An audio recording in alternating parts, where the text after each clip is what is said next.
¿Qué haces? Niño Damián comiendo con las manos. Está bien, esos son los tenedores, los cubiertos. Hola, ¿me estás grabando? Estoy comiendo mi arroz con pollo al jugo y las papas fritas. Está rico.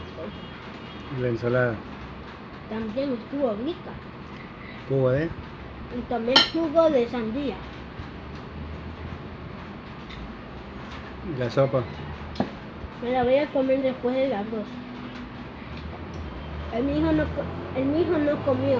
Entonces dijo que me coja este pollo, más arroz y otra papa frita.